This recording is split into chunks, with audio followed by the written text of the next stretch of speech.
This conference will now be recorded. Okay, and I am going to turn it over to Lisa, the baking coach. Thank you, Lisa. Thank you. Welcome, everyone. I'm so excited to be here this evening. My name is Lisa Bassini, and I'm the baking coach. Today, we are going to make some cannoli filling. Now, before we even get started, I want to thank the Patchogue-Medford Library for having us today. So that is fun and exciting. If we are doing the workshop and you have a question, I'm all for it. I'll just stop and we'll answer any questions that you have. We're going to go nice and slow and kind of explain everything and talk a little bit about making cannolis. So one of the things about cannoli filling, it is extremely temperamental.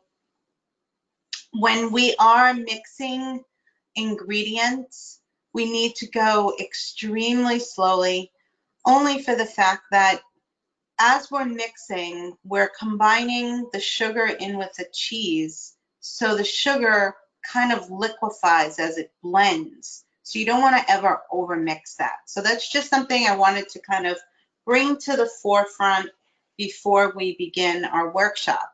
The other is just a warning. I have 2 dogs, and at any given moment, they can walk into the kitchen. And here comes one now, but he's usually pretty quiet. Anyway, so let's talk a little bit about cannolis.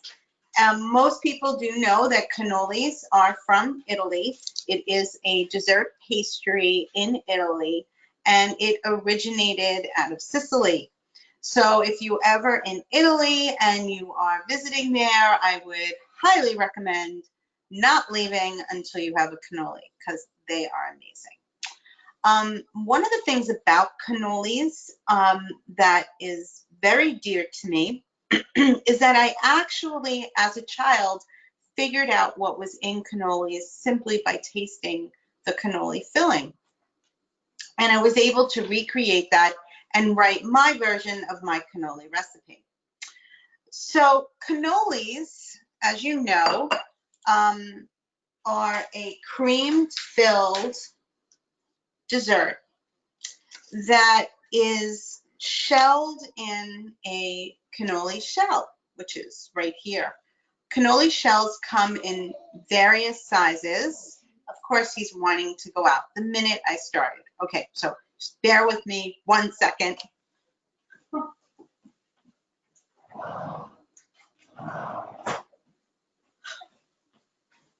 Sorry about that, everyone. I'm back. So let's talk about the cannoli shell. Kind of unique, right? What this is actually dough that is made with simple ingredients: flour, sugar. There's a little bit of sugar in here. There's some wine in here. I have a recipe. I don't have it completely memorized. Some butter, some salt, some egg. And it uses Marsala wine in here. And the wine actually creates, as you can see, if everyone can take a cannoli shell for a minute that is in your kit, or I'm going to bring it up real close to the camera. As you can see, there are all these little craters there, which makes this dough extremely flaky. And the wine does that when the alcohol hits the oil, and it causes that reaction. So it kind of vaporizes immediately. So that is how those craters are formed. I want to show you what is used when you are making cannolis. This is a very old cannoli kit, and this is the shells, the poles to make the shells. Okay. And here is a cannoli pole. It's a tubing, and you would make the cannoli dough. You would roll it out the dough and into a circle form, and then take one of these tubes and wrap the dough around the tube, and then brush the dough that is around this tube with an egg white to hold it together and on the pole. And then this goes and gets dropped into a pot of hot oil. You would use serving tongs to remove it, of course, and then once it turns the golden brown color, which is your shell right here, that's when you know that it's done. So you would remove the pole once this cools down. And once it completely cools down, you pop the pole out. One of the other things when you're using these, you generously spray them with cooking spray, or else your cannoli shell will forever be on this piece of pipe. Alrighty, so that is how you make the shells of the cannoli. Funny story, when I was a kid, I said to my dad, I said, I must have been 8 or 9. I said, I need to make cannoli, so I'm gonna need 6 pieces of pipe. So he looked at me and said, okay, how long? I said, about 6 inches long. So he gave me ordinary pipe and made me my first set of cannoli shells, poles. Anyway, so enough about the shells, because we know it's all about the filling, right? Okay. Hey, Lisa, can I jump in for 1 second? We did have a question. Somebody wanted to know, can you recommend a recipe for cannoli shells? Yes, I can recommend a recipe for cannoli shells, and I can send that over tomorrow to the library and follow up with that so that they can give that out. Sounds great. So once I get that, I will send it out to everybody. So Madeline, you will be included on that, and look for that sometime tomorrow. You know, give Lisa a little time, maybe Friday, but you know, we'll get it over to you. Yeah, no, I went on to, I don't have like one of my own on the shells, but I did go onto the internet, and this one really looks like my grandma's recipe. So, and that recipe unfortunately got lost somehow, but it's really a good one. So I'll share that recipe. I don't know what the source is, but I'll definitely share that with you guys. Okay. All right. So in any event, so that's how you make the shells. So, and they're very, very delicious, but it's really all about the cream. The cream is definitely something that is really fun to make. And when you're making cannoli cream, the most important step is straining the cheese. Some people use a blend of mascarpone and ricotta cheese. I use straight ricotta cheese. What's the advantages? The mascarpone is a heavier cheese. There's less water in it than a ricotta, but you need a blend of two to make a good cannoli cream. So one of the things that my grandma told me, never buy ricotta cheese in the store unless you pop the lid in the store to make sure that the seal isn't broken. There's nothing more frustrating than buying a product and the safety seal isn't broken. So the safety seal is broken. I said that wrong. The safety seal is broken. So always check that before you leave the store, just to make sure. So any type of ricotta cheese, any brand works really well. The one thing that you want to make sure is that it's whole milk ricotta. Don't use part skim. Don't use fat-free. It's not going to be the same. So you definitely want to use a whole milk ricotta cheese, okay?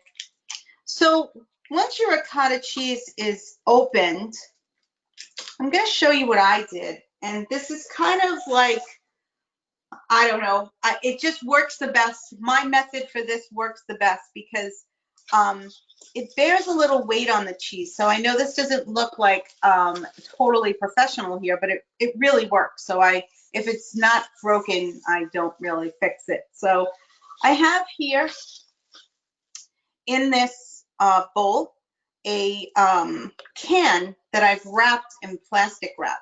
Now, What's the significance of this can?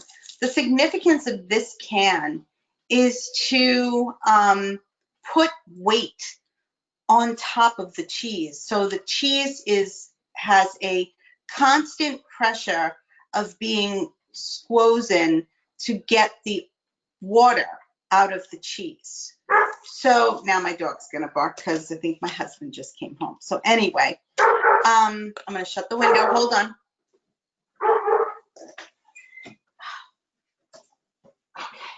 I'm sorry about that, everyone. Okay, so here I have a good bit of water. Look at all that water that came out of the cheese. So now I'm going to lift this up, oops, and place this here just for a moment. Okay, so this is a strainer. In order to get the liquid from the cheese, you have to set it in a strainer. Now, if you don't have a strainer like this, don't worry. They sell these beautiful little strainers in like a basket kind of shape. They don't have a handle, but it's like a little basket at the Dollar Tree for $1. And I looked all over for mine to show you, but they're awesome. It works great. It has a little bit of a base on the bottom too, so that it is actually straining the cheese. You don't want the strainer to be sitting directly on top of the bowl. You want it so that the liquid could get out of the cheese. So I'm gonna have to I'm so sorry, hold on.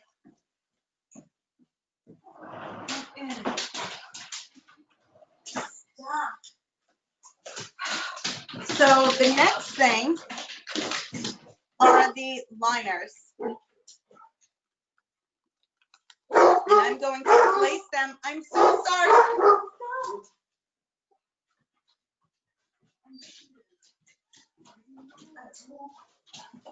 Okay. Sorry. The next thing are the liners.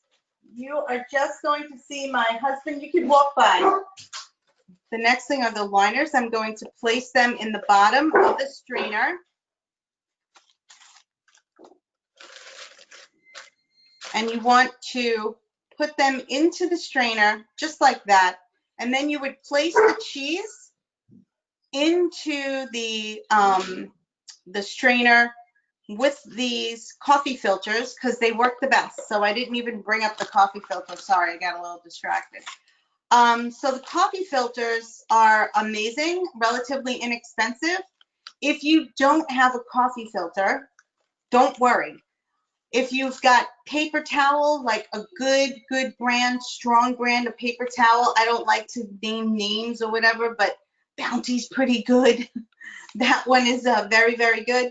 But the coffee filters work great. Another thing you can use is cheesecloth.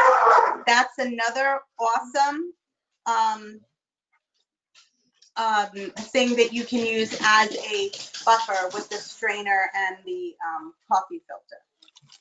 Okay, there we go. Alrighty, so then what I would do is, I don't want to open this and then not use it, so I would open up my ricotta cheese, I would put it into the bowl, and then I would place on top of it another coffee liner, and then once again take this can, any type of canned good, doesn't have to be pineapple, could be anything. You want to wrap it in plastic wrap to protect it. Place it on top and then cover the top with some plastic wrap, and then this sits in your refrigerator for a day, 24 hours, so that your cheese gets really drained, and you want to pull some of the liquid from the cheese so it's nice and thick. If this method, if this part of the making the cannoli cream is skipped, your cheese will just be too liquidy and it'll just fall out of your cannoli, but it will still taste good. So, and then you could possibly use it as more of a cannoli dip if you wanted to. So that's very popular these days, making the cannoli dip. So now what we have here is our cheese. And if you can see, even the liner is completely saturated. I'll show you the difference of the liner. Just to show you how much water, that's a dry liner and this is a wet one, so that it's just completely soaked. So I'm going to put the cheese into the bowl, and even this liner that was underneath is just completely soaked and absorbing all of that amazing liquid that we just don't need in our cannoli cream.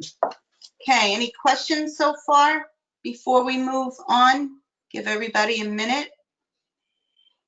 Everybody's good? I Okay. do not see any questions in the chat. If you guys All have right. questions, though, just drop them on in there and I will make sure that Lisa gets them.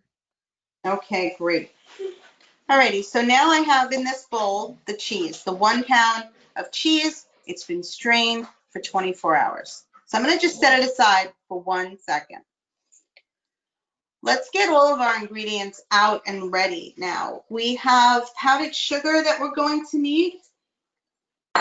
So I have scooped the powdered sugar, and this is a 1/2 cup of powdered sugar. This is not a 1/2 cup if it's completely mounded and exceeding the top of the measuring cup. So you always want to make sure nice and level and scoop it off, okay? And I'm just going to set that to the side. So here I have a 1/2 cup of powdered sugar. Can it be granulated sugar? No, it cannot. It must be powdered sugar, okay? Because powdered sugar is easily absorbed, and we want it to be easily absorbed in the cheese. Another ingredient that we're going to use is cinnamon, and there's always a hint of cinnamon in cannoli cream, and people don't even really detect it. So it is a 1/4 teaspoon. Once again, nice and level. Get my craft stick. You can use a knife, nice and level. I'm going to set that cinnamon right on top of my powdered sugar. We've got our vanilla extract. I'm going to take a 1/2 teaspoon and just put it right in the bowl with my cheese.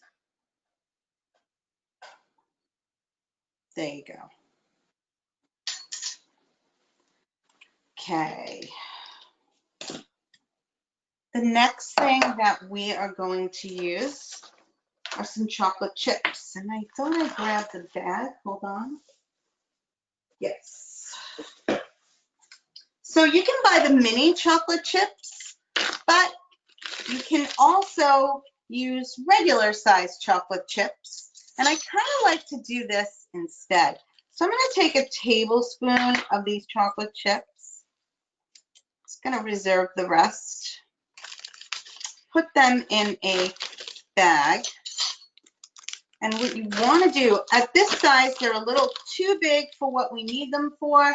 So everyone, hold on to your eardrums, because we're just going to smash them up into little bits. I like doing this because it makes my cannolis a little unique, because all the chocolate's like speckled in the cream. So you know that it's one of my homemade cannolis, because I'm putting my own little mark on it, so to speak. Okay, I'm gonna just bang this a little bit more and then I'll stop. So everybody hold your ears just for another second.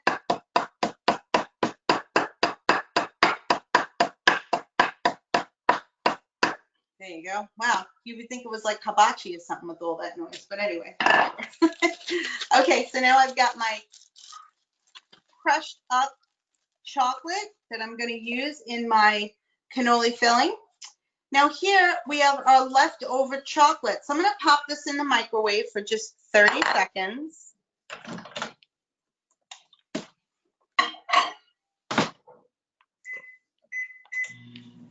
I'm going to melt that up.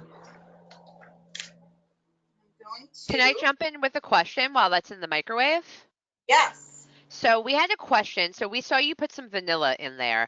Would you ever use anything like almond extract or orange extract or maybe like grated orange zest, anything like that? You can use all of the above, just a tiny little bit. It's traditional to put vanilla in. You can use some orange. If you didn't have vanilla and wanted to put something different in there, I would definitely, orange zest makes a very, very nice flavor. You could also put the almond extract in there as well. I wouldn't do both together because those are two very powerful flavors. But it's also traditional for a cannoli to have candied fruit, minced candied fruit in it. I'm not a big fan of the minced candied fruit. As a matter of fact, when I was a little kid, I used to try to eat around the minced candied fruit. The minced candied fruit is extremely expensive, and in a traditional cannoli, they will put that candied fruit in there, and it's like a citrus type of fruit that would go in there. But in this day and age, a lot of people generally just put the chocolate chips in their cannoli filling. So it's kind of like a trend now that it's just basically the chocolate chips. So, but these are your cannolis. Like, this is what's so great about the food business. It's ever changing. And you don't have to limit yourself just to cannoli cream either. Or you could even put some cocoa powder in the cannoli cream and make it a chocolate flavored. So there's endless possibilities to making cannoli cream. You could even put dried cranberries in there, just as something different. So use your imagination and go for it is what I would say. So I hope that answered your question. Okay. Yes, I think so. Yeah. All right. All right. I'm going to grab that chocolate, see if it's even melted. Not fully. Got to give it a little more time. And I'm going to dress up the cannoli shells a little bit. You don't need a lot of chocolate, just a little bit. And this is the remaining of the 1/3 cup that's suggested. But you could put more chocolate in your cannoli shells if you wanted to. And the funny thing about melting chocolate is that chocolate melts chocolate. So even if your chocolate doesn't look like it's melted much at all, stir it. And it breaks down. So as the warm chocolate hits other chocolate, it will continue to melt. And if you can see, when I pulled this out, this hardly looked melted, right? And now look at it just by stirring it and working it. So I'm just going to give it another, I don't know, 10 seconds, and then I'll pull it out.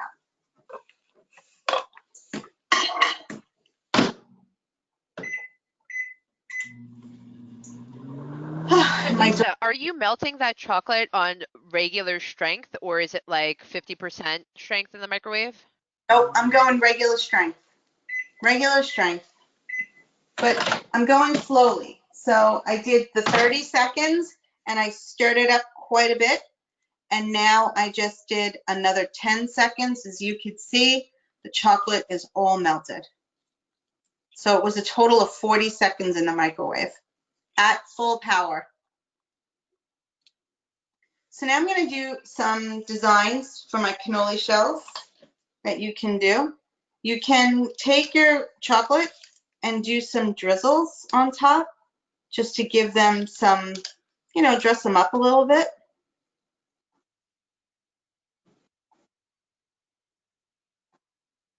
And you want to kind of do that before you fill them and let them dry. You can also dip them. And sometimes I like to dip my cannoli tips in some chocolate. I find everything's better dipped in chocolate. Go. And then depending upon what holiday you're celebrating, you can also garnish these with some sort of sprinkles. That's a lot of chocolate on that one. Okay. So you can just use some chocolate to decorate the ends of your shells. Okay, let me just grab some. Alrighty. Okay. And I've also got some sprinkles. You can always sprinkle or dip these into the sprinkles so that it just goes on the ends when the chocolate's wet to really dress up your cannolis. And then you can also sprinkle some sprinkles on the cream part itself because it'll also stick there as well. So now I've got some jazzed up cannolis. Once again, you can use any color sprinkles that you want to help you with that designing your cannolis. All right, the moment you guys have all been waiting for, how to make cannoli cream. So I'm going to move the cannoli shells to the side and let them dry. Okay, move this fork. I'm just going to lay a napkin over this so I don't make too big of a mess on my bowl. So in here I have the cream and I also have the vanilla. So the next thing I want to add is the sugar and the cinnamon in there, and I'm going to give it a stir. Now this cream is super thick, so I'm just going to slowly work it, working the sugar into the cream. And you want to go slowly. I can't stress that enough. And the reason for that is the fact that the powdered sugar liquefies when it blends in with the cannoli. So you did all that straining and now you're adding back in liquid, but it's sweet and it's unbelievably good.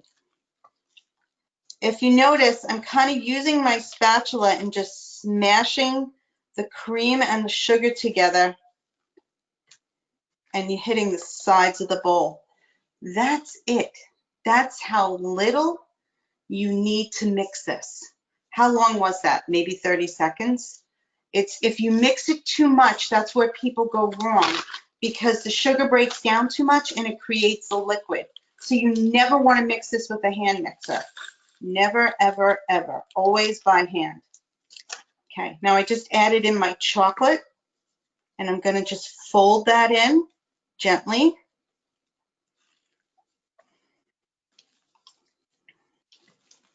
There we go. And there you have cannoli cream. Amazing. Simple, easy, but we still have one more step. So now we have our cannoli cream, and I just want to take a big spoonful, but I'll restrain myself. Okay. We have our pastry bags, right, everyone? So we're going to use them to fill our shells. So I have a pastry bag here. And one of the things that I always did when I was a kid is I lined my pastry bag in a large glass, okay? And this could work for even cake decorating, like buttercream or anything that you're putting in a pastry bag. And now I'm going to scoop my cannoli filling right into the cup. Now, when you're making and you're filling cannolis, you really shouldn't fill them until you're ready to enjoy them, okay? So you don't want to fill your cannoli shells and then not eat them for 3 days, because the shell then gets soggy. So the whole purpose of a cannoli is to bite into that crisp shell and taste some delicious cannoli cream. So I'm going to continue on filling this bag with cannoli cream. So if you are going to not fill your cannolis today, all you would do is fill your bag. You can fill your bag, but just don't cut the tip. And then I always like to use a rubber band on the opposite side to hold everything in place.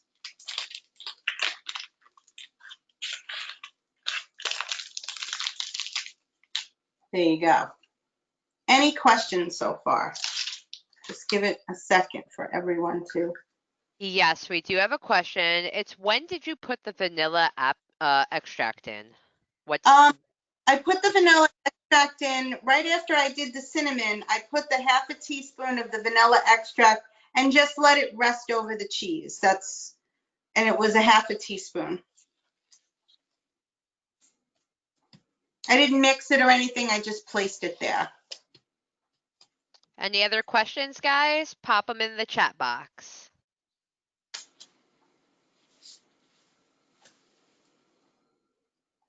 All right, no questions. All right, guess I'm doing a good job. Okay, so the next thing I'm going to do is where's my glass friend again? This glass is an essential tool. So now I'm getting ready to fill my cannolis. So the first thing I'm going to do is I'm going to cut off about an inch, inch and a half of my pastry bag. Nice big piece, okay? And if I wasn't, let's say my hand got tired from filling too many cannolis, keep your glass around, because if you keep this upside down like this, then you don't have to worry about any of the filling oozing out of the bag. Just a little kitchen trick. Okay, so I'm going to take one of the cannolis. I'm going to place the bag into the cannoli and squeeze nice and thick. There you go. My chocolate's still not dry yet. And do the other side just like that. Now, what people do as well is they will put some sprinkles right on the cream of the cannoli if you want, and not on the chocolate. So there you have a fully dressed cannoli. There you go. Another thing that people will use to garnish their cannolis is some coconut and add a little green food dye. That was very popular at one point to give your cannolis a little bit of a garnish. But most people use sprinkles these days. So I'm going to show you that technique again. If you notice some squeezing from the top of the bag, just going to show you proper positioning with using a pastry bag. I am a left-handed person, so you should always use your dominant hand when you're working with a pastry bag. That's what's driving the pressure of the bag. So L for Lisa, that's my name. L for Lisa, and then you're going to place the top of the bag where it's together, the top of the bag, and you're going to place it between your thumb and your index finger, and then you're going to wrap around the bag. All the power comes from here, and then you're going to squeeze it in. There you go, and squeeze it in. And there you have a cannoli. So I'm going to fill up these cannolis. This one's got a lot of chocolate. This one's got the chocolate on the brim. You want to make sure too that your cannolis are nice and filled. Get them filled in the center, and then you're going to meet the other, see how it's filled there halfway? Then we're going to meet the other side so it's completely full from tip to tip. You're going to have some left over. This is 5 cannolis so far. Let's get the rest of this in here. Squeezing once again, top of the bag. I'll show you that technique again. Oops.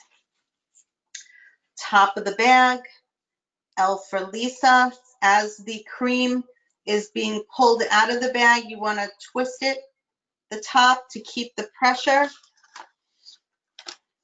Am I missing? Did I have a rogue cannoli shell? I think I did. and then squeeze and push out that delicious cannoli cream. And there you go. And that's just a traditional one with nothing on it.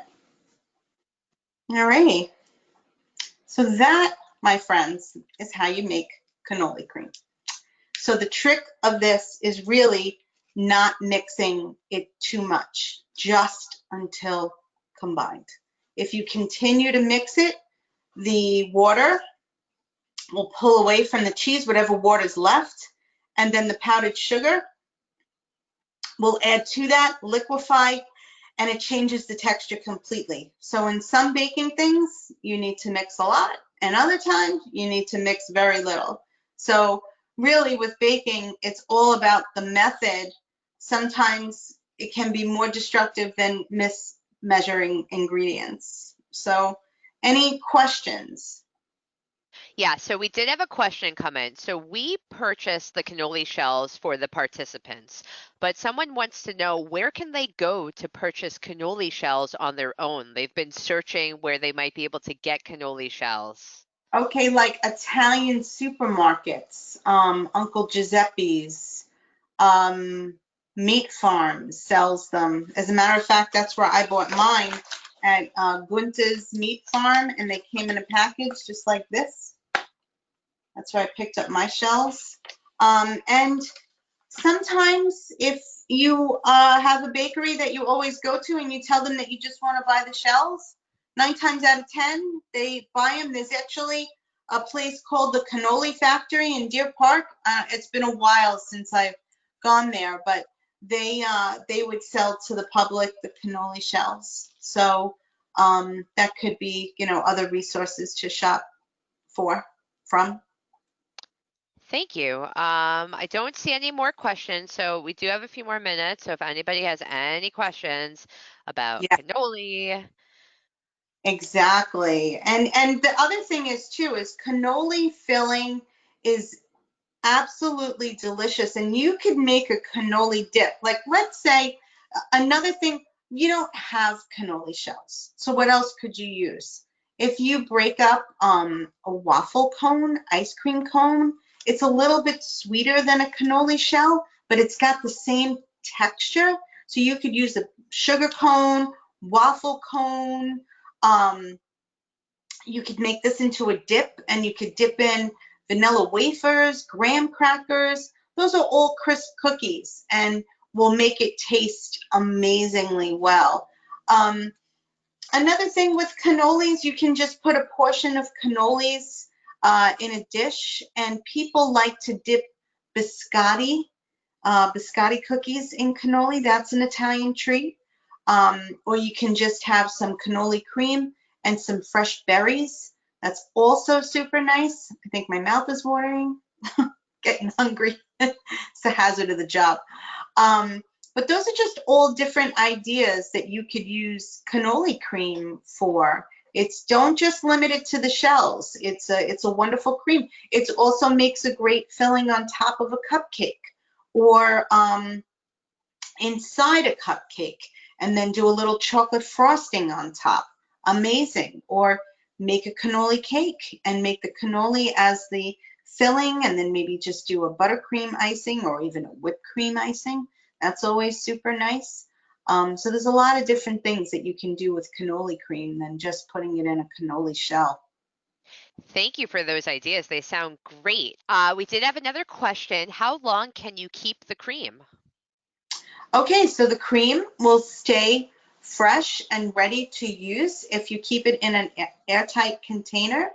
And the cream is good for at least 5 days refrigerated, but then the sugar like really breaks down, so the consistency could change, but it won't go bad. But it's recommended to actually use your cannoli cream within 3 to 5 days. So, and then you could possibly go a day or two longer, but taste it and make sure it doesn't taste sour. But I'm very safe to say that it's 3 to 5 days.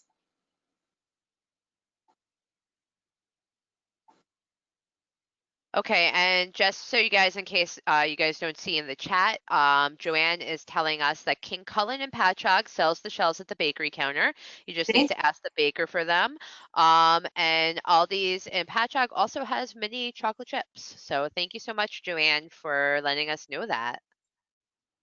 Yes, yes. I like to use the mini chocolate chips can be found anywhere in pretty much any grocery store does sell the mini version, but I've always got the regular size and I really love the way the speckled look. It just makes the cannoli a little bit more unique and you get little tiny specks of chocolate throughout every bite.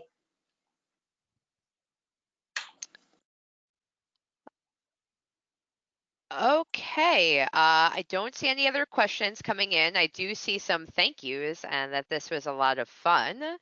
Awesome. So thank you so much, Lisa, and thank you everyone for joining us. Again, if you need cannoli taste testers, come see me at the library. You can come see Crystal. Crystal is expecting another little girl, so she will definitely help you out with those cannoli. And any program suggestions, even if you'd like to have Lisa back for some holiday topics, please reach out to community engagement at pmlib.org or give me a call at extension 238. We will have the video up on YouTube. Oh, somebody wants to know if you make macarons. You know this. Yeah.